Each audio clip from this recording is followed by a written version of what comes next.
Billy Godalmann's second 100 in 2 LV County Championship innings ensured that Kent didn't have it all their own way on the opening day of the game at Derbyshire's 3A County ground. Sam North East inserted after winning the toss, but things didn't begin well, with Sam Billings dislocating a finger in the third over, meaning a new role behind the stumps for Daniel Bell-Drummond for a while, until Ryan Davis arrived to help. The decision to field first appeared to be the wrong one, even though both the green pitch and the overhead conditions were in the bowler's favour. Godalmann was quickly on the attack. Ben Slater also began well, even though he was less fluent.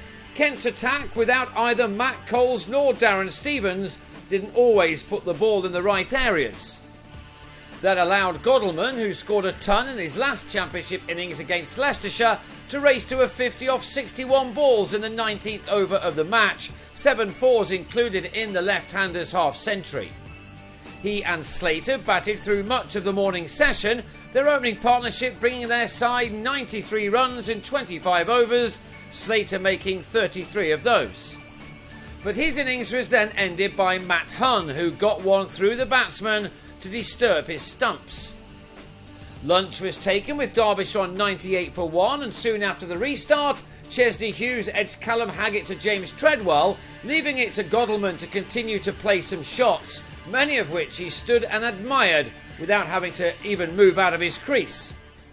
He had a moment of luck on 95 when he edged Treadwell just past slip. Rather than heading back to the pavilion, he picked up 3 more runs to close in on what would become the 800 of the 26-year-old's first-class career. He'd made 2/3 of the runs on the board at this stage as well. Such was his domination of the scoring. His ton was reached in the same Treadwell over with an easy push through square for the couple of runs he needed.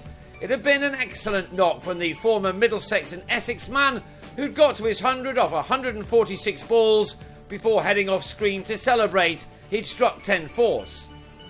At this stage, everything was going along rather nicely for the home team, with Wayne Madsen playing some bright shots, especially off Treadwell, who found himself by some way the most experienced of this Kent attack, which was largely made up of 3 youngsters in Hunn, Ivan Thomas and Haggett. And it was the last of those who got the wicket which turned this day around, as Godalmann edged him to Treadwell to go for 108, made out of a score of 178 for 3. Alex Hughes and Madsen had brought up the 200 before tea, but then after it, Derbyshire collapsed. Bowling wide of the crease, Hunn found enough movement to bowl Madsen for 46 at 207 for 4. 2 balls later, Shiv Thakur had to retire hurt after taking this nasty blow on the head.